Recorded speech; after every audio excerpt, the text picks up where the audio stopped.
Arekapudi గాంధీపై BRS నేతలు నవతారెడ్డి, సామా వెంకటరెడ్డి ఆగ్రహం వ్యక్తం చేశారు. అరకపూడి గాంధీ తాను బీఆర్ఎస్ లోనే ఉన్నానని ప్రకటించుకున్నారంటున్నారని, అది నిజమైతే ఈ నెల 21న కేసీఆర్ అధ్యక్షతన జరిగే పార్టీ సమావేశానికి బీఆర్ఎస్ కండువాతో హాజరు కావాలని సవాల్ విసిరారు. ఆ సమావేశానికి గాంధీ రాకపోతే పార్టీ ఫిరాయించినట్లేనని స్పష్టం చేశారు.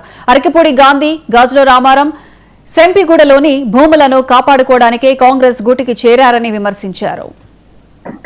ఎదగాలని కోరుకోవడం ఆ పార్టీ వారు ఈ పార్టీ వారు ఒక్క మాట కూడా చెప్పారు. ఆ రోజు మేము పనిపడి మీరు ఎక్కడున్నా బాగుండాలి, క్రమశిక్షణగా ఎదగండి.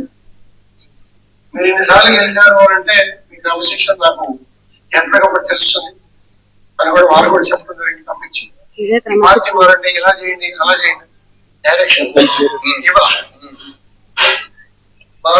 కృష్ణకి ఈ పార్టీలో కొత్త సభ్యుడు కోరుకున్నావా? పార్టీ మారా కాబట్టి విష్ణుదికి ఈ పార్టీలో కొత్త ఎందుకని అభివృద్ధిని కోరుకున్నావా? పార్టీ మారా కాబట్టి విష్ణుదికి ఈ పార్టీలో కొత్త సభ్యుడు అభివృద్ధిని కోరుకోవాలి తప్పించి పదవులు కోరుకొని పదవుల దగ్గరికి వెళ్ళి ప్రజలకు దూరం కాకూడదు అనేది.